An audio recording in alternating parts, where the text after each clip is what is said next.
Cricket stump കൊണ്ട് batting വിസ്മയം തീർത്ത കൊച്ചുമിടുക്കിനെ ഏറ്റെടുക്കാൻ ഒരുങ്ങി രാജസ്ഥാൻ റോയൽസ്. തൃശൂർ സ്വദേശി വിഘ്നേഷ് പ്രജിത്തിന് തുടർ പരിശീലനം നൽകാമെന്നാണ് വാഗ്ദാനം. ഇതിനിടെ രാജ്യാന്തര ക്രിക്കറ്റ് ഗ്രൂപ്പുകളിലടക്കം വിഘ്നേഷിന്റെ പ്രകടനം തരംഗമായിരിക്കുകയാണ്.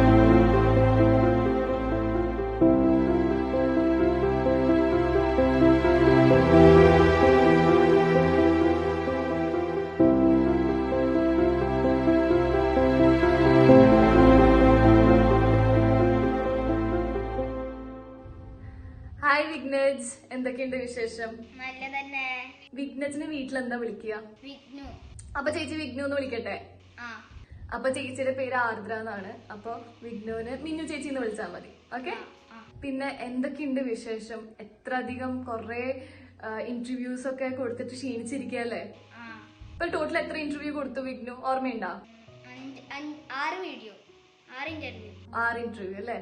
അപ്പൊ എങ്ങനെ ഉണ്ടായിരുന്നു വിഘ്നുവിന്റെ ആ ഒരു എക്സ്പീരിയൻസ്? 6 ഇന്റർവ്യൂ ചെയ്ത എക്സ്പീരിയൻസ് നല്ല തന്നെ. വിഘ്നുവിന് ഇപ്പോ ഇങ്ങനെ ക്രിക്കറ്റർ ആയിന്ന്, ഇപ്പൊ തന്നെ ഒരു ചെറിയൊരു ക്രിക്കറ്റർ ആയിന്നുള്ള ഒരു ഫീലിംഗ് വന്നില്ലേ? അപ്പൊ എങ്ങനെയാണ് ആ ഒരു ഫീലിംഗ്? നല്ല തന്നെ വീണു. വിഘ്നുവിന് ഏറ്റവും ഇഷ്ടപ്പെട്ട ഒരു ക്രിക്കറ്റർ ആരാണ്? ആരെ പോലെ ആവണം എന്നാണ് വിഘ്നു? എനിക്ക് രോഷമ്മമാരി എന്തായാലും ഓപ്പണിംഗ് ഇറങ്ങും. ഞാൻ എന്തായാലും IPL ഇന്ത്യൻ ടീമിലൊക്കെ കളിക്കാൻ പോയാൽ ഞാൻ എന്തായാലും ഓപ്പണിംഗ് ഇറങ്ങി കളിക്കും, രോഹിത്തിനെ മാരി. ഓക്കെ. അപ്പൊ ഇത്രയും അധികം കളിക്കാരുണ്ടായിട്ട് എന്താണ് രോഹിത് ശർമ്മ? ആ രോഹിത് ശർമ്മയിൽ എന്താണ് വിഘ്നുവിന് ഏറ്റവും ഇഷ്ടം? കാരണം രോഹിത് ശർമ്മ പുൾ ഷോട്ട് ഭയങ്കര ഭംഗിയോടെ അടിക്കുന്നത്. എനിക്ക് വളരെ ഇഷ്ടമുണ്ട് ആ പുൾ ഷോട്ട്. അപ്പൊ വിഘ്നുവിന് അങ്ങനെ കളിക്കാൻ പറ്റുമോ? ഞാൻ കളിച്ചിട്ടുണ്ട്, വീഡിയോയിൽ എടുത്തിട്ടുണ്ടല്ലോ. ഓക്കെ, അടിപൊളി. അങ്ങനെ കളിക്കണം ട്ടാ. പിന്നെ ഏറ്റവും ഇഷ്ടമുള്ള പിന്നെ IPL ടീം ഏതാ? IPL ടീം ഇഷ്ടത് മുംബൈ ഇന്ത്യൻസ്. മുംബൈ ഇന്ത്യൻസ്. അത് രോഹിത് ശർമ്മ ഉള്ള കാരണല്ലേ? ഓക്കെ.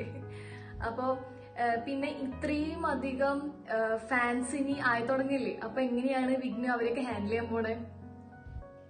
അതെനിക്കറിയില്ല, അവര് ഹാൻഡിൽ ചെയ്യും. അവര് ഹാൻഡിൽ ചെയ്യൂല്ലേ?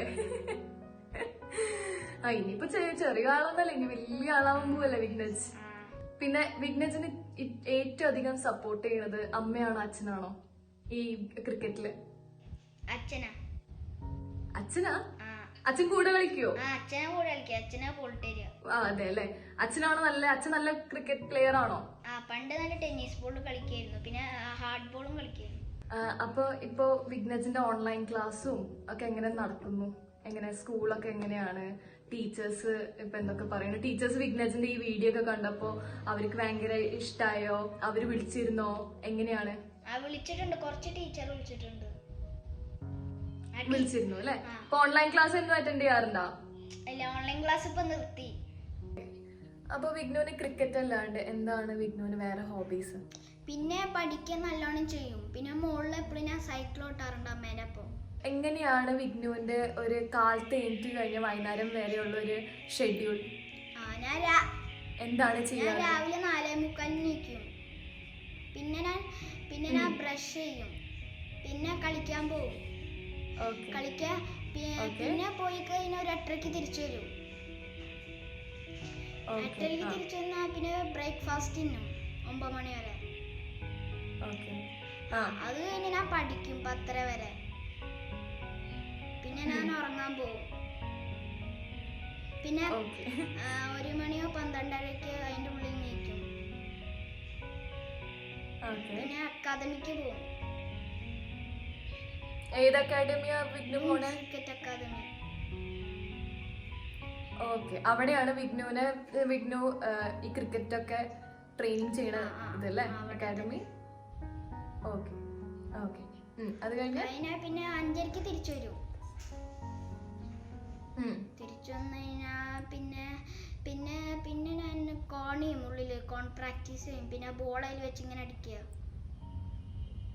അത് കഴിഞ്ഞാ അപ്പൊ ഒരു 5 മണിക്കൂർ പ്രാക്ടീസ് ചെയ്യും ഒരു ദിവസം അല്ലേ വിഘ്നു? ഓക്കെ. ഇങ്ങനെ പ്രാക്ടീസ് ചെയ്യുമ്പോ ഭയങ്കരമായിട്ട് ടയേർഡ് ആവുമോ? ഭയങ്കര ടയേർഡ് ആവൂല്ലേ? പിന്നെ വിഘ്നുവിന്റെ കോച്ചിന്റെ പേരെന്താ? Girish sir, Satheesh sir. Girish sir, Satheesh sir. അപ്പൊ അവരൊക്കെ നല്ലോണം ചീത്തയൊക്കെ പറയോ ഇങ്ങനെ ട്രെയിനിങ് സമയത്ത്? ചിലപ്പോ എല്ലാവരിനോടും ഇല്ല. ചിലപ്പോ ഇല്ല അല്ലേ? ആ പിന്നെ അപ്പൊ വിഘ്നു അക്കാഡമി അല്ലാണ്ട് വേറെ എവിടെ പ്രാക്ടീസ് ചെയ്യാറ്? പിന്നെ ടെറസിൽ പ്രാക്ടീസ് ചെയ്യും. പിന്നെ ഇവിടെ പ്രാക്ടീസ് ചെയ്യും. ഗ്രൗണ്ട് തേക്കങ്ങാട് മൈതാനത്തിൽ പ്രാക്ടീസ് ചെയ്യും. ഓ ഏറ്റവും ഇഷ്ടം ഏതാ ടെറസുമ്മ പ്രാക്ടീസ് ചെയ്യാനാണോ അതോ തേക്കിൻകാട് മൈതാനത്തിൽ പ്രാക്ടീസ് ചെയ്യാനാണോ? തേക്കങ്ങാട് മൈതാനത്തിലാണ്. അവിടെയല്ലേ? ലോക്ക്ഡൌൺ ആയ കാരണം പോവാൻ പറ്റുന്നില്ലല്ലോ. അതുകൊണ്ട് ഇപ്പൊ കൊറേ ദിവസം ടെറസിൽ തന്നെ കളിക്കുന്നത്. Okay okay. അപ്പൊ അങ്ങനെ. അപ്പൊ വിഘ്നുവിന് നമുക്ക് ഏറ്റവും ഇഷ്ടമുള്ള ഫുഡ് എന്താ? വിഘ്നുവിന് ഏറ്റവും ഇഷ്ടമുള്ള ഫുഡ് ബ്രേക്ക്ഫാസ്റ്റിന് ഇഷ്ടം മസാല ദോശ. ആ ഇപ്പൊ കഴിക്കാൻ എന്താ ഇഷ്ടം? ഇപ്പൊ കഴിക്കാനുള്ള KFC. അപ്പൊ ചേച്ചി KFC തരട്ടെ? അപ്പൊ വിഘ്നുവിന് ബർഗർ ഇഷ്ടാണോ? അതെ. അപ്പൊ ഇപ്പൊ കോവിഡ് ആയ കാരണമാണ് ചേച്ചി അങ്ങോട്ട് വരാണ്ടിരുന്നത് കേട്ടാ. അപ്പൊ ഇങ്ങനെയാകുമ്പോ വിഘ്നുവിനും സേഫ്, ചേച്ചിക്കും സേഫ്. അപ്പൊ ദേ ചേച്ചിയും ബർഗർ കഴിക്കുന്നുണ്ട്. അപ്പൊ പിന്നെ വിഘ്നു ഇപ്പൊ ഏത് സ്കൂളിലാണ് പഠിക്കുന്നത്? തിരൂരിലായിരുന്നു അമൃത വിദ്യാലയത്തിൽ പഠിക്കുന്നത്. ഇപ്പൊ മാറി. ഇപ്പൊ തൃശ്ശൂർ കാരണം സൗകര്യം എനിക്ക് തിരൂരിലൊന്നും കളിക്കാൻ. അതുപോലെ ഞാൻ തൃശ്ശൂരിലേക്ക് ഷിഫ്റ്റ് ആയി. Okay okay. അപ്പോ ഇനിയിപ്പോ ഫ്രണ്ട്സിനോടൊന്നും പറയാൻ പറ്റിയില്ല അല്ലേ ഇങ്ങനെ ഒരു സെലിബ്രിറ്റി ആയ കാര്യം? വിളിച്ച് പറഞ്ഞോ? പറഞ്ഞിട്ടില്ല, കാരണം എല്ലാരും വിളിക്കാൻ പറ്റുന്നില്ല. വിഘ്നുവിന്റെ ബെസ്റ്റ് ഫ്രണ്ട് ആരാണ്? ദേവകിരണോ? അപ്പൊ ദേവകിരൻ ഇതൊക്കെ ഇരുന്ന് കാണണ്ടാവും. അപ്പൊ ഇപ്പൊ അറിഞ്ഞിട്ടുണ്ടാവും ദേവകിരൻ. പിന്നെ വിഘ്നുവിന് എന്തെങ്കിലും ഡയറ്റ് പ്ലാൻ അങ്ങനെ ഉണ്ടോ? എന്തെങ്കിലും ഇന്ന ഭക്ഷണം കഴിക്കണം അങ്ങനെ കഴിക്കണം എന്തെങ്കിലും ഉണ്ടോ? റെസ്ട്രിക്ഷൻസ് പറയാറുണ്ടോ കോച്ചന്മാര്? സാറ് പറയാറുണ്ട്. സാറ് പറഞ്ഞോളൂ. അതുകൊണ്ട് രാത്രി ഞാൻ ഫുഡ് മാറ്റാറുണ്ട് എപ്പോഴും. അതെ. അപ്പൊ ഭയങ്കര വിഷമല്ലേ? നല്ല വിഷമ. സാറ് പറഞ്ഞ കേക്കണ്ടേ? അത് ശരിയാ. സാറ് പറഞ്ഞത് കേട്ടിട്ട് വേണം ഇനി വിഘ്നു ഓരോ സ്റ്റെപ്പ് മുന്നോട്ട് വയ്ക്കാൻ. കാരണം ഇനി വിഘ്നു വലിയൊരു ക്രിക്കറ്റ് പ്ലെയർ ആവാൻ പോവല്ലേ. പിന്നെ ഇപ്പൊ രാജസ്ഥാൻ റോയൽസില് കിട്ടിയിട്ട് എന്താണ് വിഘ്നുവിന്റെ ഇപ്പോഴത്തെ ഒരു ഫീലിംഗ്? വിഘ്നുവിന് മുംബൈ ഇന്ത്യൻസ് ആയിരുന്നു താല്പര്യം, പക്ഷെ എന്നാലും ഇപ്പൊ രാജസ്ഥാൻ റോയൽസിൽ കയറിയപ്പോ എന്താണ് വിഘ്നുവിന്റെ ഫീലിംഗ്? കാരണം രോഹിത് ശർമ്മ ആദ്യം രാജസ്ഥാൻ കളിച്ചോണ്ട് കുറച്ച് നല്ലോണം ഹാപ്പി ഉണ്ട്. ഓ അത് ശരിയാണല്ലോ അല്ലേ? ഓ അടിപൊളി അടിപൊളി.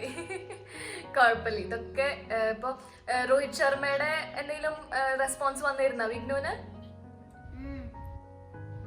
അതെ. ഇപ്പൊ വലിയ ആൾക്കാരായിട്ട് ഇപ്പൊ ആരൊക്കെ ഇപ്പൊ വിഘ്നുവിനെ അപ്രോച്ച് ചെയ്തു? സഞ്ജു സാംസൺ പിന്നെ അപ്രീഷിയേറ്റ് ചെയ്തു.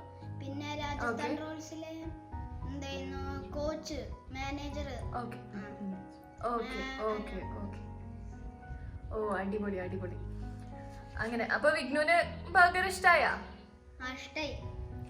ഇനി ചേച്ചി വരുമ്പോ കൊറോണയൊക്കെ മാറി ചേച്ചി വരുമ്പോ വിഘ്നു പറഞ്ഞ ചോക്ലേറ്റും വിഘ്നു പറഞ്ഞ പേസ്ട്രീസ് ഒക്കെ വാങ്ങിച്ചിട്ട് വരാം കേട്ടാ. ഓക്കെ. പിന്നെ വിഘ്നുവിന്റെ അച്ഛനും അമ്മയൊക്കെ എവിടെ? അപ്പൊ എപ്പോ മുതലാണ് ഈ വിഘ്നേജിന് ക്രിക്കറ്റിനോടുള്ള ഒരു ഇഷ്ടം കൂടി തുടങ്ങിയത്? എന്ന് മുതലാണ്? എങ്ങനെയാണ്? അതായത് നമ്മുടെ 2019 വേൾഡ് കപ്പും IPL-ഉം തുടർച്ചയായി വന്നില്ലേ. അപ്പോൾ ഞാൻ ഈ കണ്ടിന്യൂസ് വീട്ടിലിങ്ങനെ TV കാണുമായിരുന്നു. അപ്പോൾ അവനെ ഈ കൊച്ചു TV ഒന്നും കാണാൻ കാർട്ടൂൺ നെറ്റ്വർക്ക് കൊടുക്കില്ലായിരുന്നു. അപ്പോൾ എൻ്റെ കൂടെ ഇരുന്നത് ആ കളി പഠിച്ചു 2019 ആ വേൾഡ് കപ്പും IPL-ഉം തുടർച്ചയായി വന്നതിന് ശേഷം. പിന്നെ അത് കഴിഞ്ഞ് ഒരു വീടിൻ്റെ ഉള്ളിൽ ഞങ്ങൾ ജോലിക്ക് പോയതിന് ശേഷം എൻ്റെ അമ്മേൻ്റെ കൂടെ ഒരു ദിവസം ടോയ്സ് ഒക്കെ കൺവേർട്ട് ചെയ്ത് ബാറ്റാക്കി വീടിൻ്റെ ഉള്ളിൽ അടിച്ച് കളിച്ചുകൊണ്ടിരിക്കുന്നുണ്ടപ്പോൾ അവനെ കറക്റ്റായിട്ട് ടൈമിങ്ങിന് ബോൾ പിക്ക് ചെയ്യുന്ന കണ്ടപ്പോൾ എനിക്ക് തന്നെ അത്ഭുതം തോന്നി, ഈ ഒരു ചെറു പ്രായത്തിൽ തന്നെ. അപ്പം ഞാൻ വിചാരിച്ചു മനസ്സിൽ ഇവന് ക്രിക്കറ്റിൻ്റെ എന്തോ ഇവൻ്റെ ഉള്ളിൽ അട്രാക്ഷൻ ടുവേർഡ്സ് ചെയ്യും. ആ രീതിയിൽ വിചാരിച്ച് ഞാൻ എന്ത് ചെയ്തു, പിന്നെ ബാറ്റും ബോളും എല്ലാം മേടിച്ച് ഞങ്ങൾ വടക്കുന്നാഥ ക്ഷേത്രം തേക്കിൻകാട് മൈതാനത്ത് പോയി കളിക്കും. അതേമാതിരി സമയം കിട്ടുമ്പോൾ ഓപ്പൺ ടെറസിൽ കളിക്കും. അങ്ങനെ മെയിൻറ്റെയിൻ ചെയ്ത് വരുമായിരുന്നു. ഏറ്റവും അവന് യൂട്ടിലൈസ് ആയത് എനിക്ക് തോന്നുന്നത് ഈ കോവിഡ് സ്റ്റാർട്ട് ചെയ്തപ്പോഴാണ്. അവൻ്റെ ലോക്ക്ഡൗൺ സ്റ്റാർട്ട് ചെയ്താണ് അവന് ഏറ്റവും കൂടുതൽ അഡ്വാൻറ്റേജ് ഇത്. ആ സമയത്ത് നല്ലോണം ഹാർഡ് വർക്ക് ചെയ്യും. അത് രാവിലെ ഒരു 5 മണിക്കൊക്കെ എണീറ്റിട്ടാണ് ഇവന് ക്രിക്കറ്റ് കളിക്കണം എന്ന് വെച്ചാൽ എണീക്കണം, ചെയ്യണം, ഹാർഡ് വർക്ക് ചെയ്യണം, എവിടെയെങ്കിലും എത്തണം എന്നൊരു ചിന്ത അവൻ്റെ മനസ്സിൽ ഇങ്ങനെ വരുന്നുണ്ട്. അപ്പോൾ ശരി എന്ന് പറഞ്ഞാൽ അങ്ങനെ ഞാൻ 5 മണിക്ക് എണീറ്റ് ഇവൻ്റെ കൂടെ ടെറസിൻ്റെ മുകളിൽ ഇങ്ങനെ പ്രാക്ടീസ് ചെയ്തായിരുന്നു. അങ്ങനെ നിരന്തരം പ്രാക്ടീസ് ചെയ്ത് നല്ല രീതിയിൽ ബോൾ പിക്ക് ചെയ്യുന്ന കണ്ടിരുന്നു. അങ്ങനെ ഒരു മാസം ഞങ്ങൾ നല്ല പ്രാക്ടീസ് ചെയ്ത് കഴിഞ്ഞപ്പോൾ ഇവൻ്റെ ബാറ്റ് പൊട്ടി ഇല്ലേ, ബാറ്റ് പൊട്ടി. ഈ വീഡിയോ എടുക്കാനുള്ള ഒരു കാരണം എന്താണ് ആ ഒരു സമയത്ത്? കാരണം ആ ഒരു വീഡിയോ കണ്ടിട്ടാണ് ഇപ്പോ വിഘ്നു ഇത്രയും ഫേമസ് ആയതും ഇത്രയും ആൾക്കാരിൽ ആ ഒരു വീഡിയോ എത്തിയതും പിന്നെ സഞ്ജു സാംസൺ കാണുക, പിന്നെ ആ വിഘ്നുവിനെ അപ്രോച്ച് ചെയ്യാന്നൊക്കെ പറഞ്ഞാൽ അത് വലിയൊരു കാര്യം തന്നെയാണ്. അത് പക്ഷെ വിഘ്നുവിന്റെ ടാലന്റ് ആണ്. കാരണം ആ ഒരു ഓൺ സ്പോട്ടില് അവന്റെ ബാറ്റ് പൊട്ടിയപ്പോൾ അവൻ സ്റ്റംപ് എടുത്ത് കളിക്കുക എന്നുള്ള ഒരു ഐഡിയ വിഘ്നുവിന്റെ മനസ്സിൽ സ്ട്രൈക്ക് ചെയ്തത് വലിയൊരു ഇതാണ്. കാരണം അത്രയും അവന് കളിക്കണം എന്നുള്ളൊരു ആഗ്രഹം കാരണമാണ് അവൻ ആ സ്റ്റംപ് എടുത്ത് കളിച്ചത്. അപ്പൊ അതെങ്ങനെയാണ് അത്? നമുക്ക് തന്നെ അതിശയം തോന്നി, ഞങ്ങൾക്ക് തന്നെ അതിശയം തോന്നി. കാരണം ഒരു ബാറ്റ് പൊട്ടിയപ്പോൾ സാധാരണ പിള്ളേർ അതോടെ നിർത്തുമായിരുന്നു. ഇല്ല, എനിക്കത് ചെയ്യണം എന്ന് പറഞ്ഞാൽ എൻ്റെ അടുത്ത് കമ്പനി. അപ്പൊ ഞാൻ ആദ്യം ഒന്നും സമ്മതിച്ചില്ല. പിന്നെ ഇവൻ ഇങ്ങനെ നിർബന്ധിച്ച് എൻ്റെ അടുത്ത് അച്ഛാ കളിക്കാന്ന് പറഞ്ഞ രീതിയിലായപ്പോൾ ശരി അന്ന് ഞാൻ എന്നെ കൂടി ഇവൻ്റെ കൂടെ കളിക്കാൻ കൂടാ. അപ്പൊ ഇവൻ ആദ്യം എന്ന് വെച്ചാൽ സ്റ്റെപ്പ് എടുക്കുക എന്ന തീരുമാനത്തിലെത്തി. വേറൊരു ഓപ്ഷൻ ഞങ്ങൾക്ക് ഇവിടെ ഇല്ല. ഈ ടെറസിന് മുകളിലായിട്ട് വേറൊരു ഓപ്ഷൻ ഇല്ല, ഷോപ്പുകളില്ല. അത് കഴിഞ്ഞ് ഇവനെടുത്തിട്ട് ഞാൻ പന്ത് ഞങ്ങളെ ഉണ്ടായിരുന്നു. ആ സമയത്ത് കറക്റ്റായിട്ട് ബോൾ ഞാൻ കറക്റ്റായിട്ട് പിക്ക് ചെയ്യുന്നത്. ഈ ബോള് കറക്റ്റായിട്ട് ലൈനത്തിലും ബോൾ പിക്ക് ചെയ്തിട്ട് പിന്നെ കറക്റ്റാണ് ഓപ്പൺ ടെറസാണ്. ഞങ്ങൾ അന്ന് ഓപ്പൺ ടെറസാണ്, നെറ്റ് ഇട്ടുണ്ടായിരുന്നില്ല. നെറ്റ് ഉണ്ടായിരുന്നു? ഇല്ല, നെറ്റ് ഇട്ടില്ല. അപ്പോൾ ഓപ്പൺ ടെറസാണ്. അപ്പം ഞാൻ ഇവനോട് പറഞ്ഞു എത്ര പന്തുണ്ടായിരുന്നു? 2 പന്ത്. ആ 2 പന്തിൽ വെച്ചിട്ട് കളിച്ച് കഴിഞ്ഞാൽ അടിച്ചു കഴിഞ്ഞാൽ ഓപ്പൺ ടെറസ് ആയതുകൊണ്ട് പന്ത് പോകും. അപ്പൊ അത്രയും കോൺസെൻട്രേഷൻ കളിച്ചാൽ മാത്രമേ നമുക്ക് ഈ ലോക്ക്ഡൌൺ കവർ ചെയ്യാൻ പറ്റുള്ളൂ. അല്ലെങ്കിൽ നമുക്ക് കളി പകുതിയിൽ നിർത്തേണ്ടി വരും. അപ്പൊ അവൻ പറഞ്ഞു ശരി അച്ഛൻ, ഞാൻ വളരെ ശ്രദ്ധിച്ചു ഓരോ ബോളും ഫസ്റ്റ് ബോൾ ഫേസ് ചെയ്യുന്ന രീതിയിൽ ഞാൻ കളിച്ചോളാന്ന് പറഞ്ഞു. ആ കറക്റ്റ് ഓപ്പൺ ടെറസിൽ അവൻ 2 പന്തും കളയാതെ 1.5 മാസം അവൻ കറക്റ്റായിട്ട് കളിച്ചു. ഒരു പന്ത് ആ ഓപ്പൺ ടെറസിൽ നിന്ന് പോയിട്ടില്ല. അത് തന്നെയാണ് ഇവന്റെ ഏറ്റവും വലിയൊരു അഡ്വാൻറ്റേജ്. കാരണം ഗ്രൗണ്ട് ഷോട്ട്, അത് ക്രിക്കറ്റിന്റെ ഏറ്റവും മികച്ചത് ഗ്രൗണ്ട് ഷോട്ടാണ്. അതുകൊണ്ടായിരിക്കും ഇവന്റെ ഇത്രയും നല്ല ഷോട്ടുകൾ പറഞ്ഞതെന്ന് തന്നെ എനിക്ക് വിചാരം. കാരണം ഓപ്പൺ ടെറസിൽ പന്ത് പോകാതെ കോൺസെൻട്രേഷനോടെ, ഹൈലി കോൺസെൻട്രേഷനോടെ പന്ത് കറക്റ്റ് സ്റ്റെമ്പിൽ കൊള്ളിച്ച് കളിച്ചത് കൊണ്ട് മാത്രമായിരിക്കാം ഇങ്ങനെ ഒരു വീഡിയോ. ആ വീഡിയോ ഞാൻ എടുത്തത് ഒരു 6-7 മാസം മുന്നെയാണ്. ആദ്യം ഒരു വീഡിയോ എടുത്തത് 6 months ബിഫോർ ഒരു വീഡിയോ എടുത്തു ഇങ്ങനെ സ്റ്റെമ്പിനെ കളിച്ചിട്ട്. അത് പാകിസ്ഥാനിലും നോർത്ത് ഇന്ത്യയിലും ഭയങ്കരമായിട്ട് വൈറലായി. അങ്ങനെ പാകിസ്ഥാനിലെ TV-യിൽ ആദ്യമായിട്ട് ഇവനെ കുറിച്ചൊരു ഡോക്യുമെന്ററി വന്നു. എന്നിട്ട് എനിക്ക് പാകിസ്ഥാനിൽ അവർ അത് അയച്ചു തന്നിട്ടുണ്ടായിരുന്നു. അതേക്കുറിച്ച് ഇവിടുത്തെ ന്യൂസ് 18 ചാനലിലൊക്കെ ഇതിനെ കുറിച്ച് ആ സമയങ്ങളിൽ വന്നിട്ടുണ്ടായിരുന്നു. അത് കഴിഞ്ഞിട്ട് ജനുവരിയിൽ അങ്ങനെയാണ് UK ബേസ്ഡുള്ള ക്രിക്സ് ഏജൻസിയായിട്ട് ഞാൻ ബന്ധപ്പെടുന്നത്. ഇവന്റെ കളി കണ്ടിട്ട് അവർ എന്നെ ബന്ധപ്പെട്ടു. അപ്പൊ ക്രിക്സ് ഏജൻസി വന്നിട്ട് അവരൊരു അപ്ലോഡ് ചെയ്തു അവന്റെ ഒരു വീഡിയോ. അന്ന് തന്നെ 1 മാസം 2 മാസം കൊണ്ട് തന്നെ അവർക്ക് എബോ 3 million ജനങ്ങൾ അത് കണ്ടു. അവരുടെ സൈറ്റിന് വല്ലാതെ പ്രൊമോഷൻ വന്നു. അപ്പോൾ വീണ്ടും അവർ ഒരു 3 മാസം കഴിഞ്ഞപ്പോൾ വീണ്ടും എന്നോട് അപ്രോച്ച് ചെയ്തു. അതാണ് ഈ റീസെന്റ് വീഡിയോ. അത് അവരുടെ നിർബന്ധപ്രകാരം, UK ബേസിലുള്ള ഒരു നിർബന്ധപ്രകാരമാണ് ഞാൻ ആ വീഡിയോ വീണ്ടും എടുക്കാൻ തന്നെ കാരണം. അപ്പൊ അതെടുത്ത് ഞാൻ അവർക്ക് കൊടുക്കലും അത് സൈറ്റിലും എല്ലാ ഫേസ്ബുക്ക് സൈറ്റിലും അത് വീണ്ടും പെട്ടെന്ന്, അതായത് 2 days, വിത്തിൻ 2 days-ന്റെ ഉള്ളിൽ more than 3 million ജനങ്ങൾ അത് കണ്ടു കഴിഞ്ഞു. അങ്ങനെയാണ് എന്നെ ചെന്നൈയിൽ നിന്ന് ഒരു കോണ്ടാക്ട് വന്നു. ആ ചെന്നൈയിൽ നിന്ന് കോണ്ടാക്ട് വന്ന് അദ്ദേഹം എന്നെ വിളിച്ചു. അത് IPL സംബന്ധമായിട്ട് ആൾ കുറെ വർക്ക് ചെയ്തിട്ടുണ്ടായിരുന്നു. അങ്ങനെ അദ്ദേഹത്തിന്റെ ഇൻസ്റ്റാഗ്രാമിലും അതേമാതിരി ലിങ്ക് ലൈനും അദ്ദേഹം പോസ്റ്റ് ചെയ്തു. ഇവനെ കുറിച്ച് ഒരു ഡോക്യുമെന്ററി എഴുതി അദ്ദേഹം. അങ്ങനെയാണ് സഞ്ജു സാംസന്റെ കയ്യിൽ എത്തുന്നത്. അത് ഉടനെ തന്നെ അദ്ദേഹത്തിന്റെ ഡയറക്ടേഴ്സും മാനേജറും അദ്ദേഹത്തിന് അയച്ചു കൊടുക്കുകയും എനിക്ക് രാത്രി തന്നെ അദ്ദേഹം എനിക്ക് മെസ്സേജ് വിട്ടിട്ടുണ്ടായിരുന്നു. ആ മെസ്സേജിന്റെ കോപ്പി ഞാൻ അയച്ചുതരാം. ആ മെസ്സേജ് വിട്ട് പിറ്റേ ദിവസം രാവിലെ തന്നെ അദ്ദേഹം വളരെ സന്തോഷത്തോടെ എന്നോട് പറഞ്ഞത് ഞാൻ തിരിച്ചു വിളിക്കാന്ന് പറഞ്ഞ രീതിയിലാണ് എന്നെ കട്ട് ചെയ്തത്. കാരണം IPL അവിടെ ഡ്രോപ്പ് ആയിട്ടുണ്ടായിരുന്നു. അതിന് ചെറിയ ബിസി ആയിരുന്നു അവര്.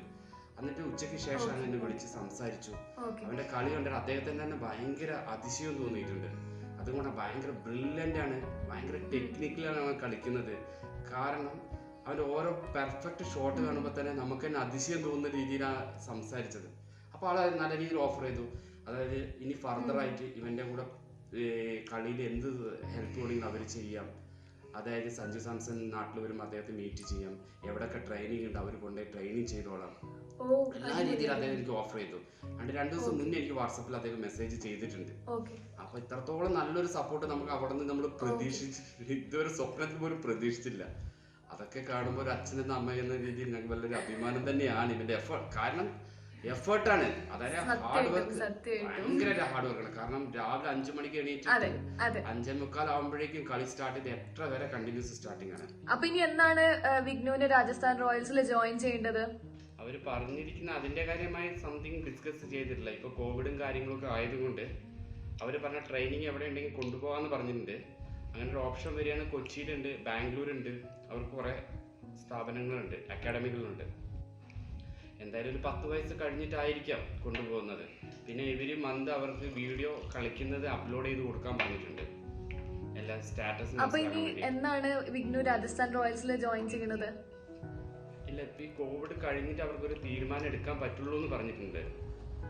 അപ്പൊ ഈ ചെറിയ കുട്ടികൾ 9 വയസ്സല്ലേ ആയിട്ടുള്ളൂ. ഇപ്പോൾ റീസെന്റ് ആയിട്ട് അവനെ സെലിബ്രേറ്റ് ചെയ്തത് 9th ബർത്ത്ഡേ. അപ്പൊ പാരന്റ്സിന് ഏറ്റവും പ്രൗഡ് ആയിട്ടുള്ള ഒരു മൂമെന്റ് ആണിത്. ഇത്രയും ചെറിയ പ്രായത്തില് ഇത്രയും വലിയൊരു സെലിബ്രിറ്റി ആവുക എന്ന് പറഞ്ഞാൽ വലിയൊരു മൂമെന്റ് ആണ് അല്ലേ? വളരെ സന്തോഷം തോന്നുന്നു അത്. കാരണം ഒരു പ്രൗഡ് മൂവ്മെന്റ് തന്നെ പറയാം. അതായത് ഈ തൃശ്ശൂരിൽ തന്നെ എനിക്കിപ്പോ തൃശ്ശൂരുകാർ ഭയങ്കര ഹാപ്പിയിലാണ് നിൽക്കുന്നത്. എത്രയോ പേരാണ്. അതെ, സത്യം. തൃശ്ശൂരുകാർക്ക് ഒരു ഇപ്പൊ സ്ട്രോങ് ആയിട്ട് പറയാം, തൃശ്ശൂരിന്ന് ഒരു തൃശ്ശൂരല്ല സത്യം പറയാന്ന്, ഓൾ ഓവർ ഇന്ത്യക്ക് പറയാം ഇപ്പോ. കാരണം ഇപ്പോ വിഘ്നജിനെ നമ്മള് ഇന്ത്യയില് മാത്രമല്ല സത്യം പറയാന്ന് വെച്ചാൽ അറിയണ ആൾക്കാര്. ഇപ്പൊ എത്രയോ ആൾക്കാർ വിഘ്നജിന്റെ വീഡിയോസ് സെർച്ച് ചെയ്യാനും വിഘ്നജിനെ കുറിച്ചിട്ട് അറിയാനും വേണ്ടിയിട്ട് എല്ലാരും എക്സൈറ്റഡ് ആണ്. എവിടെയാണ് വിഘ്നജ്, എന്താണ് വിഘ്നജ്? അതാണ് ഞാൻ ഇപ്പൊ ഒരു കാര്യം പറയാം. ഇന്ന് രാവിലെ ഒരു hockey player, international hockey player പാകിസ്ഥാനിൽ നിന്ന് രാവിലെ എണീക്കലും അദ്ദേഹത്തിന്റെ കോളാണ് ഞാൻ ഫസ്റ്റ് എനിക്ക് എടുക്കുന്നത്. അല്ല, അത് മെസ്സഞ്ചറിൽ കൂടെ വന്നിട്ടുണ്ട്. എന്നിട്ട് എനിക്ക് ഹിന്ദി അറിയില്ല. അപ്പൊ അദ്ദേഹം ഇംഗ്ലീഷിൽ എന്നെ വിളിച്ച് ഓൺലൈനിൽ, അതായത് മെസ്സഞ്ചറിൽ കൂടെ എന്നോട് കുറെ നേരം സംസാരിച്ചു. എന്നിട്ട് ഇന്ന് വൈകുന്നേരം എൻ്റെ അടുത്ത് 5 മണിക്ക് അപ്പോയിന്റ്മെന്റ് ചോദിച്ചിട്ടുണ്ട്. അദ്ദേഹത്തിന്റെ ഞാൻ സ്ക്രീൻഷോട്ട് ആയിട്ട് വിടാം. അപ്പൊ അത്രയും ആൾക്കാർ ക്യൂരിയോസിറ്റിയോടെ ഈ കുട്ടീനെ കാണണം, വിളിക്കണം എന്നുള്ളൊരു ആഗ്രഹമാണ് ഇപ്പൊ അത് മാത്രമല്ല, കേരളത്തില് ആൾക്കാർ ഇങ്ങനെ വിളിച്ചുകൊണ്ടിരിക്കുക, ഈ കുട്ടീനെ കാണണം. ഇന്നലെ ഒരു അസോസിയേഷൻ വരെ അവന്റെ പേരിൽ ഉണ്ടാക്കിയിട്ടുണ്ട്. അപ്പൊ അത്രത്തോളം ആൾക്ക് ക്യൂരിയോസിറ്റി, ഈ കുട്ടീനെ എങ്ങനെയാണ് ഈ കുട്ടി ഇങ്ങനെ വിഘ്നജ് വലിയൊരു സംഭവം ആവാൻ പോവാണ്. അതിന്റെ ഒക്കെ സന്തോഷം നമുക്കും എല്ലാവർക്കും ഉണ്ട്. ഫുൾ ഇന്ത്യൻസ്, തൃശ്ശൂർക്കാര് എല്ലാരും അതിന്റെ സപ്പോർട്ടിൽ ഇങ്ങനെ നിൽക്കും. അതിനെ തീർച്ചയായിട്ടും അതിന്റെ മെയിൻ ആയിട്ട് പറയുകയാണെങ്കിൽ തന്നെ അവന്റെ ഹാർഡ് വർക്കും പഞ്ച്വാലിറ്റി, അതാണ് അവന്. എന്ത് കാര്യം ചെയ്യണമെങ്കിലും അത് കറക്റ്റ് സ്ഥലത്ത് എടുത്ത് വെക്കുകയാണ് അവന്റെ. ഈവന്റെ ബാറ്റ് ആണെങ്കിൽ പോലും അതിന്റെ കവറിൽ വെക്കാതെ അവൻ എണീറ്റ് വരില്ല. ബോളാണെങ്കിൽ അതിന്റെ പൊസിഷനിൽ വെക്കാതെ എടുത്തിട്ട് വരില്ല. എല്ലാത്തിനും ഭയങ്കര പഞ്ച്വാലിറ്റി. ഒരു ബുക്ക് ആണെങ്കിലും ശരി, കറക്റ്റ് പഠിച്ചു കഴിഞ്ഞാൽ അതിൻ്റെതായ സ്ഥലത്ത് കൊണ്ട് വെച്ചാൽ മാത്രമേ അവനത് കംഫർട്ടബിൾ ആവുള്ളൂ. അതെല്ലാം കറക്റ്റ് മുൻകൂട്ടി കാണുന്നുണ്ട്. നിങ്ങള് ആക്ച്വലി ഇത്രയും ഭയങ്കര ലക്കി പാരന്റ്സ് ആണ് ഇങ്ങനെ ഒരു കുട്ടീനെ കിട്ടാൻ. തീർച്ചയായിട്ടും എല്ലാ ക്രെഡിറ്റും പറഞ്ഞല്ലോ എന്റെ അമ്മയ്ക്കാണ്. ഇത് എന്റെ അമ്മ അത് കണ്ടുപിടിച്ചിട്ടില്ലായിരുന്നെങ്കിൽ ഇവൻ ഇത്രത്തോളം എത്തില്ലായിരുന്നു, നമ്മളത് എത്തില്ലായിരുന്നു. അതെ അതെ, സത്യം. കാരണം സാധാരണ നമ്മൾ വീടിനുള്ളിൽ കളിക്കുമ്പോ ഒരു പാരന്റ്സ് എന്ന നിലയിൽ ആ ബോൾ കളിക്കേണ്ട, മാറ്റിക്കോ എന്ന് പറയും. പക്ഷെ പേരക്കുട്ടികൾ കളിക്കാൻ നേരത്തെ അതിനെ നാശമായിരിക്കും. പക്ഷെ കുട്ടികളൊക്കെ ആകുമ്പോ അമ്മേനോട് റിക്വസ്റ്റ് ചെയ്യുമ്പോൾ കുറച്ചേരം കളിച്ചു, അച്ഛൻ വരുന്ന അമ്മ വരുന്നതിന് മുന്നേ നമുക്ക് നിർത്താന്ന് പറയും. അമ്മമാര് സമ്മതിക്കും. അതാണ് ഇവൻ ഏറ്റവും കൂടുതൽ അഡ്വാൻറ്റേജ് ചെയ്തത്. അല്ലെങ്കിൽ ഞാൻ ഫസ്റ്റ് എന്നോട് പറഞ്ഞിരുന്നെങ്കിൽ ഞാനിത് മുന്നോട്ട് വരില്ലായിരുന്നു. പക്ഷെ ഇവന്റെ ഈ കളി ഞാൻ കണ്ടത് കൊണ്ട് മാത്രമാണ് പിന്നെ ഞാൻ ഇവനെ കളിപ്പിച്ചോളാം എന്ന രീതിയിൽ വന്നത്. അതുകൊണ്ടാണ് ഞാൻ പറഞ്ഞത് എന്റെ ഫുൾ ക്രെഡിറ്റ് എന്റെ അമ്മയ്ക്ക് തന്നെയാണെന്ന് തന്നെ പറയാൻ അല്ലേ. അവൻ എപ്പോഴും അത് പറയും, എന്റെ അമ്മ ഉണ്ടായത് കൊണ്ട്. അങ്ങനെയല്ലേ പറയാ? എങ്ങനെ പറയാ? അതന്നെ അവൻ എല്ലാരോടും പറയുന്ന ഒരു വാക്കാണത്. അല്ല, കാരണം അച്ഛമ്മ അടുത്താവുമ്പോ കുട്ടികൾക്ക് അതിൻ്റെതായ ഒരു രീതിയിൽ കളിക്കും ചെയ്യാം. അവിടെ ഇവിടെയും തട്ടിയാൽ അവര് കുഴപ്പമില്ല, സാരില്ല എന്ന് പറയും. അതന്നെ പക്ഷെ അവിടെ നിന്ന് സ്റ്റാർട്ട് ചെയ്ത് അവനിപ്പോ ഈ ഒരു ലെവലിൽ എത്തിയത് അത് ഏറ്റവും വലിയൊരു ഭാഗ്യം. ഇവൻ ക്രെഡിറ്റ്സും അച്ഛമ്മയ്ക്ക് തന്നെയാണ്. അച്ഛമ്മയ്ക്ക്. കാരണം ഇപ്പോഴും പോലും ഞാൻ ഇപ്പോൾ ഓഫീസിൽ നിന്ന് വരാൻ ലേറ്റ് ആയിട്ടുണ്ടെങ്കിലും ഇവ ആദ്യം വിളിക്കുന്നത് എൻ്റെ അമ്മേനെയാണ് വിളിച്ച് മുകളിലേക്ക് കളിക്കാൻ കൊണ്ടുപോവുക. അമ്മയാണ് പന്തിട്ട് കൊടുക്കുക വൈകുന്നേരം ടെറസിന്റെ മുകളിൽ. വൈഫിനെ വിളിക്കില്ല. അമ്മ ഇട്ടാലോ ഞാൻ ഇട്ടാലോ ഇവന് ബോൾ കംഫർട്ടബിൾ ആവുള്ളൂ. അപ്പൊ അതുകൊണ്ട് അമ്മേനെ വിളിക്കും. കാരണം അവൻ ആ ഒരു എന്നുവെച്ചാൽ അതിൽ യൂസ് ടു ആയ കാരണം തോന്നുന്നു. അതുകൊണ്ടാണ്. എന്നിട്ട് പറയും അമ്മ നല്ല ക്യാച്ച് എടുക്കും. എന്താ പറയാ അമ്മ പറയും നല്ല അമ്മ ക്യാച്ച് എടുക്കുന്നതാണ്. അതുകൊണ്ട് ഇവന് അമ്മ നല്ല കംഫർട്ടബിളാ അതില്. ഓഹോ അടിപൊളി. അപ്പൊ വിഘ്നു അച്ഛമ്മേനെ ഇഷ്ടം കൂടി കഴിഞ്ഞ എന്താ വിളിക്കുക? അമ്മ. അപ്പൊ കൺഫ്യൂഷൻ ആവില്ലേ? വിഘ്നുവിന്റെ അമ്മേനെ അമ്മ തന്നെയല്ലേ വിളിക്കുക? അപ്പൊ വിഘ്നുവിന്റെ ബെസ്റ്റ് ഫ്രണ്ട് അല്ല അച്ഛമ്മ? ഓക്കെ. അപ്പൊ അങ്കിൾ എവിടെയാണ് വർക്ക് ചെയ്യണത് ഇപ്പൊ? അച്ഛൻ വർക്ക് ചെയ്യുന്ന ഓഫീസിലാണ്. അപ്പൊ അച്ഛൻ ഈ ഓഫീസിൽ പോണ സമയത്ത് വിഘ്നുവിന് ആരാ കൂട്ട്? അച്ഛമ്മയാണോ? അച്ഛമ്മയെ കളിക്കുക. അച്ഛമ്മയാണ് കളിക്കുക അല്ലേ? അപ്പൊ ഇനി വിഘ്നുവിന്റെ അമ്മേനെ ഒന്ന് കാണിക്കുവോ? അപ്പൊ ഇതാണ് വിഘ്നജിന്റെ അമ്മ. അപ്പൊ ആന്റി വർക്കിംഗ് ആണോ? അതെ, ഞാൻ മലപ്പുറം തിരൂരിൽ അഡ്വക്കേറ്റ് ആയിട്ട് വർക്ക് ചെയ്യാണ്. ഓക്കെ. അപ്പൊ എങ്ങനെയാ ഹാൻഡിൽ ചെയ്യണേ വർക്കും പിന്നെ വിഘ്നജിന്റെ ട്രെയിനിങ് സെഷനും പിന്നെ പ്രാക്ടീസ് ടൈമൊക്കെ? അവന്റെ എല്ലാ കാര്യങ്ങളും നോക്കുന്നത് അമ്മയാണ്. അതായത് പ്രജിയേട്ടൻ്റെ അമ്മ. മോൻ അവനെ അമ്മ എന്ന് തന്നെയാണ് വിളിക്കുന്നത്. അച്ഛമ്മ. അത് അച്ഛമ്മ. മോനെ അച്ഛമ്മേനെ അമ്മ എന്നാണ് വിളിക്കുന്നത്. പിന്നെ എല്ലാ കാര്യങ്ങളും അമ്മ തന്നെയാണ്. ഭക്ഷണമാണെങ്കിലും ഞാനില്ലാത്ത സമയത്തും ഉള്ള സമയത്തും അമ്മ തന്നെയാണ് മാക്സിമം അവൻ്റെ കാര്യങ്ങളൊക്കെ നോക്കുന്നത്. ഫുഡും കാര്യങ്ങളൊക്കെ എന്താ പറയാ, നമുക്ക് അത്രയ്ക്ക് വലിയൊരു റോളൊന്നുമില്ല. അവൻ ഏറ്റവും കൂടുതൽ അമ്മയുടെ ഒരു പെറ്റായിട്ട് അങ്ങനെ നടക്കുക. ഓക്കെ. അപ്പൊ ഇപ്പൊ അമ്മ എന്നുള്ള നിലയ്ക്ക് എന്താണ് ഇപ്പോഴത്തെ ഫീലിംഗ് ആന്റിയുടെ?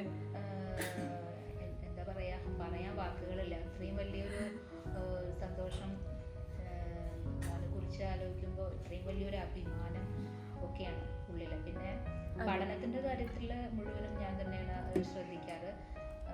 പഠിക്കാൻ എപ്പോഴും എന്തായാലും ഫസ്റ്റോ അല്ലെങ്കിൽ സെക്കൻഡോ സ്കൂളിൽ കിട്ടാറുണ്ട്.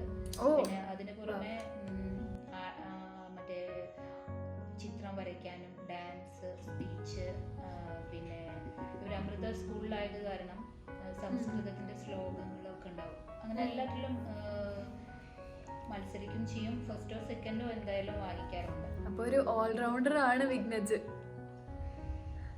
അതെ. അപ്പൊ ഇനി നമുക്ക് അച്ഛമ്മയുടെ അടുത്ത് സംസാരിക്കാം. എന്തൊക്കെയുണ്ട് അച്ഛമ്മ വിശേഷം? ഇപ്പൊ എന്താണ് ഇപ്പോഴത്തെ സന്തോഷം നിറഞ്ഞൊരു സമയല്ലേ? അപ്പൊ അച്ഛമ്മയാണ് ആദ്യമായിട്ട് വിഘ്നജില് ക്രിക്കറ്റ് കളിക്കാൻ പറ്റുന്നുള്ള ഒരു ഇത് കണ്ടുപിടിച്ചത്. മോളെ ഞാൻ ഇവര് രണ്ടാളും ജോലിക്ക് പോവല്ലേ, അപ്പൊ അങ്ങനെ ഓരോന്ന് പറഞ്ഞ് കളിപ്പിക്കും ഞാൻ അവനെ. അപ്പൊ അങ്ങനെ ഒരു ബോളും ബാറ്റും ഈ പ്ലാസ്റ്റിക്കിന്റെ ബോളും ബാറ്റും കിട്ടി. അതങ്ങനെ ഇട്ട് കൊടുത്ത് അങ്ങനെ അപ്പൊ നല്ല അടിക്കുന്നുണ്ട്.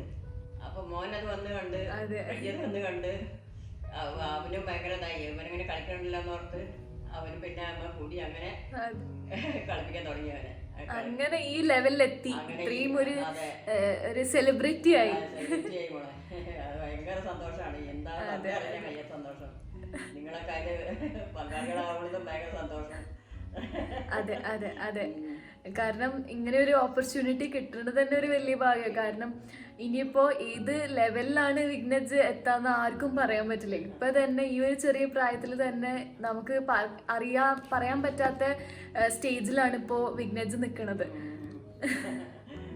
ഇനിയും ഇതിനെക്കാട്ടും നല്ല ഓപ്പർച്യൂണിറ്റീസും പിന്നെ എല്ലാം കൊണ്ട് വിഘ്നജ് അടിപൊളിയായിട്ട് ഒരു ലെവലിൽ എത്തട്ടെ.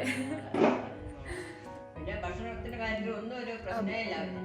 എന്ത് ഭക്ഷണം കൊടുത്താലും കഴിച്ചോളൂ. ഒരു സമ്മതി കൂട്ടി കൊടുത്താലും അവനത് കഴിക്കും. തൈര എന്തായാലും മതി. ഭക്ഷണം കഴിച്ചു കഴിഞ്ഞാൽ കുട്ടി അത് നീറ്റായി അവിടെ ഒരു വറ്റി അടിയുണ്ടെങ്കിൽ അതെല്ലാം പെറുക്കി പ്ലേറ്റിലിട്ട് നീറ്റായി അടുക്കളയിൽ കൊണ്ടുവയ്ക്കും. ആ ടേബിൾ മേലൊന്നും വെക്കില്ല. എല്ലാത്തിനും നല്ല അങ്ങനെ ഒരു എല്ലാ ഡിസിപ്ലിനും അവന്റെ എല്ലാ കാര്യത്തിലും ഉണ്ട് അല്ലേ? എല്ലാ കാര്യത്തിലുണ്ട് മോളെ. അത് ഭയങ്കര ഇതാണ്. പ്രത്യേക ഒരു സ്വഭാവം. മറ്റു കുട്ടികളിൽ നിന്ന് കാണുന്ന വ്യത്യസ്ത ഇതേപോലെ സ്വഭാവം. തന്നെ അതെ. അതെ ഇതേപോലെ തന്നെ തുടരട്ടെ. പിന്നെ എല്ലാ സപ്പോർട്ടും എല്ലാം നല്ല ആശംസകളും പിന്നെ ഉയരങ്ങളിൽ എത്തട്ടെ. അപ്പോൾ ഇനി നമുക്ക് പറ്റുന്നത് നമ്മൾ മാക്സിമം സപ്പോർട്ട് ചെയ്യാൻ, ഞങ്ങളുടെ ഒക്കെ സപ്പോർട്ടും ഞങ്ങളുടെ എല്ലാവിധ ആശംസകളും കൂടി ഉണ്ടാവും. പിന്നെ എല്ലാവരുടെയും പ്രാർത്ഥനയും എല്ലാം ഉണ്ടാവും. അപ്പൊ ഇതേപോലെ തന്നെ വിഘ്നജ് എന്ന് പറഞ്ഞ ഒരു പേര് ഇനിയും എല്ലാവരുടെയും ഇടയിൽ ഇനിയും അറിയപ്പെടട്ടെ. അതാണ് നമ്മളെല്ലാവരുടെയും ആഗ്രഹം. അപ്പൊ അങ്ങനെ ഈ ഒരു നല്ലൊരു ഇന്റർവ്യൂ ആയിരുന്നു. എല്ലാവരുമായിട്ടും നമുക്ക് വിഘ്നജിന്റെ അമ്മ, അച്ഛമ്മ, അച്ഛനൊക്കെ ആയിട്ട് ഇങ്ങനെ സംസാരിക്കാൻ പറ്റി. ഇനി പറയാൻ പറ്റില്ല, ഇനി ഫ്യൂച്ചറിൽ നമുക്ക് ടൈമൊന്നും കിട്ടില്ല സെലിബ്രിറ്റി ആയി കഴിഞ്ഞാൽ. അപ്പോൾ വിഘ്നു ഇപ്പൊ അടുത്ത് കളിച്ചത് ടൂർണമെന്റ് Under 14 അല്ലേ? അപ്പോൾ ആ ഒരു എക്സ്പീരിയൻസ് എങ്ങനെ ഉണ്ടായിരുന്നു വിഘ്നുവിന്റെ? ഞാൻ ഒരു മാച്ച് കളിച്ചുള്ളൂ Under 14. നല്ല എക്സൈറ്റ്.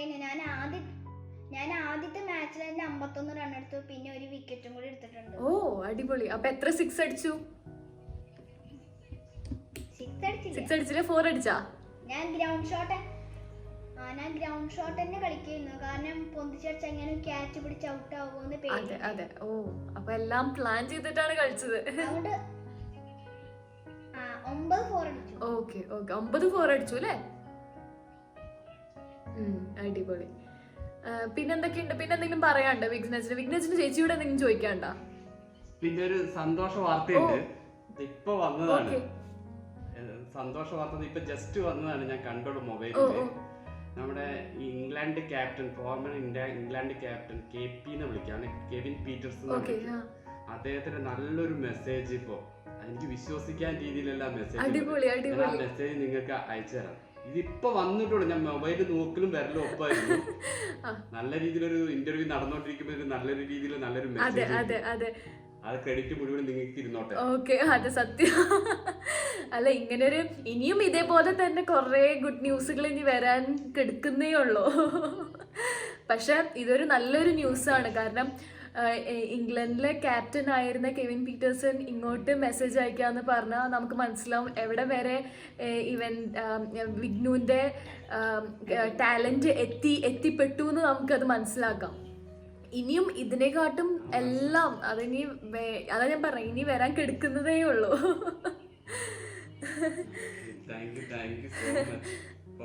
അത് എന്തായാലും ഉണ്ടാവും. ഇനി എല്ലാ കാര്യത്തിനും വിഘ്നജിന്റെ കൂടെ എല്ലാ പ്രാർത്ഥനയും എല്ലാ സപ്പോർട്ടും നമ്മുടെ അടുത്തുനിന്ന് എല്ലാ സപ്പോർട്ടും ഉണ്ടാവും.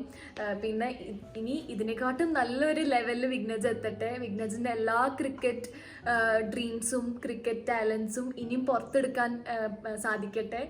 അപ്പോൾ അതേപോലെ തന്നെ എല്ലാ വിഘ്നജിന്റെ പാരൻസിന് ഭയങ്കര ഒരു ഇതാണ്. കാരണം ഇത്രയും സപ്പോർട്ട് ചെയ്തിട്ട് കുട്ടീനെ ഈ ഒരു ലെവൽ വരെ എത്തുക എന്ന് പറഞ്ഞാൽ അത് പാരൻസിൻ്റെയും കൂടിയും ഒരു കഴിവാണ്.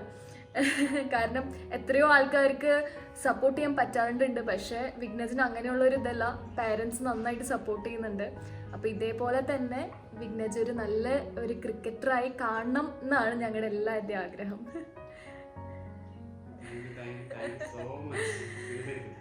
അപ്പൊ അങ്ങനെ അതെ, ഇനിയും വിഘ്നജ് ഇതേപോലെ തന്നെ മോട്ടിവേറ്റഡ് ആയിട്ട് ഇനിയും നല്ല നല്ല ടൂർണമെന്റ്സും നല്ല നല്ല കളികളും നല്ല നല്ല ഉയർച്ചയിൽ എത്താൻ ആണ് നമുക്കും ആഗ്രഹം. നമ്മുടെ എല്ലാ സപ്പോർട്ടും ഉണ്ടാവും വിഘ്നജിന്റെ കൂടെ. പിന്നെ എല്ലാ പ്രാർത്ഥനകളും ഉണ്ടാവും കൂടെ. അപ്പോൾ ഇത്രയും ഒരു സപ്പോർട്ടീവായിട്ടുള്ളൊരു ഇൻ്റർവ്യൂ എനിക്ക് വിഘ്നജിൻ്റെ പാരൻസ് തന്നതിനും വിഘ്നജിനോടും ഇത്രയും ചെറിയ വയസ്സിൽ ഇത്രയും നല്ല രീതിയിൽ ആൻസറുകൾ പറയുക, അതിൻ്റേതായ ഒരു സ്റ്റൈൽ ആൻസർ പറയുക എന്ന് പറഞ്ഞാൽ അതൊരു ഭയങ്കര ഒരു കഴിവ് തന്നെയാണ്. അപ്പോൾ വിഘ്നജിനോടും ഭയങ്കര ഒരു താങ്ക് യു. പിന്നെ വിഘ്നജിൻ്റെ അച്ഛൻ, അമ്മ, അച്ഛമ്മ എല്ലാവരോടും താങ്ക് യു. അപ്പോൾ നമുക്കിനി അടുത്ത നല്ല നല്ല ഇനിയും എനിക്ക് വിഘ്നജിൻ്റെ ഇനിയും നല്ല നല്ല ഇൻ്റർവ്യൂ എടുക്കാൻ പറ്റട്ടെ. അപ്പോൾ അതിന് വേണ്ടിയിട്ട് ഞാൻ ഇനി കാത്തിരിക്കുകയാണ്. ഇനി ഒരു വെർച്വൽ അല്ലാണ്ട് ഡയറക്റ്റ് മീറ്റ് ചെയ്തിട്ടുള്ള ഇൻ്റർവ്യൂ എടുക്കാൻ ദൈവം സഹായിച്ച് പറ്റട്ടെ.